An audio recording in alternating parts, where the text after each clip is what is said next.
قرآن حکیم قرآن مجید کی روایت مبارکہ آپ کے سامنے تلاوت کرنے کا شرف حاصل کیا ہے۔ اس میں مالک کائنات نے قیامت کے حوالے سے بڑا خوبصورت نقشہ بیان فرمایا ہے۔ آپ نے علماء کرام سے اور قرآن و احادیث کے موضوعات کے ضمن میں یہ اصول رکھا ہے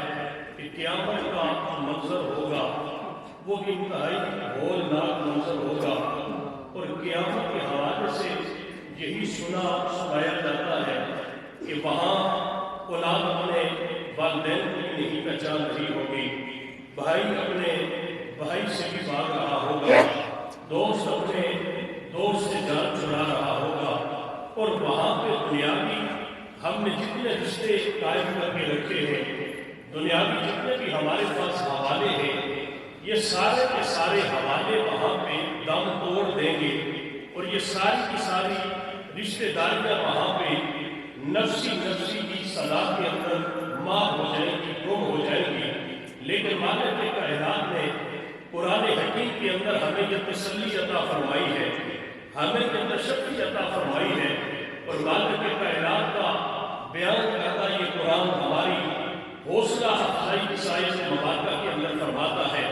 کہ لوگوں یہ مت سمجھنا کہ دنیا کے اندر تمہارے جتنے بھی رشتے ہیں وہ قیامت کے دن تمہیں پہچاننے سے بھی انکار کر رہے ہوں گے، اور وہاں تمہیں کوئی نفع دینے کے حوالے سے بھی اپنے آپ کو معذور جان رہے ہوں گے۔ فرمایا ایسا نہیں ہے، بلکہ قیامت کے حوالے سے مالک کائنات نے بھی فرمایا کہ الاخلاء یومئذ بعضهم لبعض عدو، کہ قیامت کے دن بعض دوستوں کے دشمن بن جائیں گے، بعض رشتے داروں کے نہ پہچاننے والے بن جائیں گے۔ لیکن فرمایا یاد رکھو ایک دوستی ایسی بھی ہے، ایک سنگت ایسی بھی ہے، ایک رشتہ ایسا بھی ہے، ایک تعلق ایسا بھی ہے کہ جو دنیاوی زندگی کے اندر تو تمہیں نوا دیتا ہی رہتا ہے، لیکن جب قیامت کا دن ہوگا تمہاری جو تعلق داریاں نسبتیں تقوی کی بنیاد پہ ہوگی۔ مالک کے کائنات نے فرمایا کہ یہ قیامت کے دن ایک دوسرے کو پہچان بھی رہے ہوں گے، ایک دوسرے کو فائدہ بھی پہنچا رہے ہیں۔ اس لیے آقا کریم صلی اللہ علیہ وسلم نے فرمایا کہ الرجل علی دین خلیلہ فلینظر احدکم من یخالل۔ آقا کریم نے فرمایا کہ دوست اپنے دوست کے دین کے اوپر ہوتا ہے۔ فلینظر احدکم من یخالل، تم میں سے ہر بندہ یہ دیکھے کہ اس کی دوستی کس کے ساتھ ہے، ہر بندہ یہ سوچے کہ اس کا تعلق کس کے ساتھ ہے۔ اس لیے کہ آدمی اپنے ہم جلیس، ہم مجلس اور تعلق والے کے دوست کے اوپر چلا جاتا ہے۔ اس کی تائید کے اندر اللہ کے قرآن کی ایک آیت مبارکہ کے ضمن میں ایک واقعہ آپ کے گوش گزار کرنا چاہتا ہوں۔ ولید بن عقبہ حضور نبی کریم صلی اللہ علیہ وسلم کی مجلس کے اندر اس کا آنا جانا لگا رہتا تھا، آپ کی مجلس کے اندر وہ بیٹھتا، لیکن اس نے ایمان قبول نہیں کیا تھا۔ ایک دن حضور کی بارگاہ میں عرض کرتا ہے کہ یا رسول اللہ میرا دل یہ کرتا ہے کہ میں اپنے گھر کے اندر دعوت کا اہتمام کرو، آپ بھی میرے گھر میں چلیں، آپ کے جو دوست ہیں صحابہ کی جماعت ہے جنہیں آپ پسند فرمائے انہیں بھی آپ میرے گھر کے اندر اس دعوت کے اوپر لے کے آئے۔ حضرت آقا کریم سرور کائنات صلی اللہ علیہ وسلم نے فرمایا کہ اے ولید بن عقبہ میں تیری دعوت کو قبول تو کر لو، لیکن مسئلہ یہ ہے کہ تو میرے اوپر ابھی تک ایمان نہیں لے کے آیا، ابھی تک تو نے کلمہ نہیں پڑھا، میری شرط تو مان لے، تیری شرط میں مان لیتا ہوں، میری شرط یہ ہے کہ تو کلمہ پڑھ کے مسلمان ہو جاؤ، اور میں تیری شرط کے اوپر تیرے گھر لگائی ہوئی دعوت کے اندر میں وہاں پہ حاضر ہو جاؤں۔ اب ولید بن عقبہ نے یہ دیکھا کہ سودا بڑا مناسب ہے، دعوت پکانی ہے، کلمہ پڑھنا ہے، مسلمان ہونا ہے، اور اللہ کے نبی میرے گھر کے اندر تشریف فرما ہو جائے گی۔ اس نے دعوت کا اہتمام کیا، کلمہ پڑھا، مسلمان ہوا، آقا کریم اس کے گھر کے اندر تشریف لے کے چلے گئے۔ سارا دن بڑی رونقیں لگی رہی، سارا دن بڑی مجلس سجی رہی، سارا دن ولید بن عقبہ کے گھر اللہ کی نورانی مخلوق فرشتے بھی اسے سلامتیاں دینے کے لیے اس کے گھر ایک عجیب ماحول ہے، ریوتیں برس رہی ہے، انوار و تجلیات کی بارش وہاں پہ برس رہی ہے، اس لیے کہ کوئی اور نہیں، کائنات عرضی کا وہ محبوب ترین بندہ آج ولید بن عقبہ کے گھر کے اندر تشریف فرما ہے کہ وہ جن راستوں سے گزر جاتا ہے رب اپنے قرآن کے اندر اپنے نبی کے لگے ہوئے قدموں کی جگہ کی بھی قسمیں اٹھانا شروع کر دیتا ہے۔ یار جس راستے سے لا اقسم بہذا البلد وانت حل بہذا البلد، اے محبوب شہر مکہ کی قسمیں اس لیے نہیں اٹھاتا کہ وہاں کے بیت اللہ شریف ہے، میں شہر مکہ کی قسمیں اس لیے نہیں اٹھاتا کہ وہاں پہ مجھے مقام ابراہیم نظر آتا ہے، میں شہر مکہ کی قسمیں اس لیے نہیں اٹھاتا کہ وہاں پہ مجھے صفا و مروہ دکھائی دیتا ہے۔ اے محبوب اگر میں شہر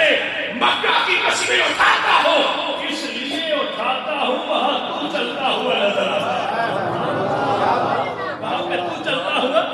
نظر آتا ہے۔ یار جس راستے سے اللہ مسافر فرما رہے تھے اس جگہ پہ قدم لگے ہیں اللہ کے ولی، شرح بلکار کے اندر اللہ علی کاری فرماتے ہیں کہ مرہ ولی کے بالادہ دن لطناب من برحت دل کا احمن بلادہ، یہ اگر اللہ کا ولی نہ کسی راستے سے گزر بھی جائے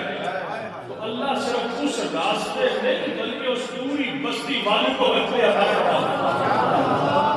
یار جس جگہ سے اللہ کا ولی گزر جائے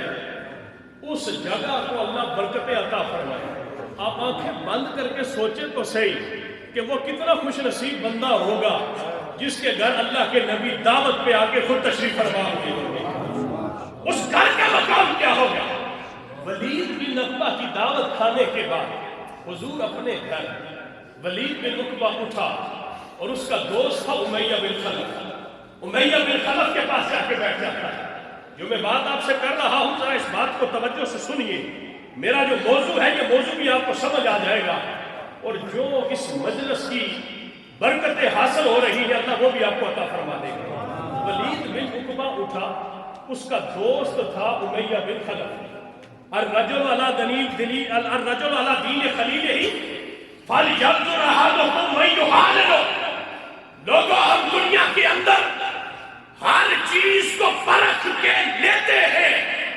لیکن اپنی مجلسوں کا انتخاب کرتے ہوئے، اپنے دوست بناتے ہوئے، اپنے جانانے بناتے ہوئے،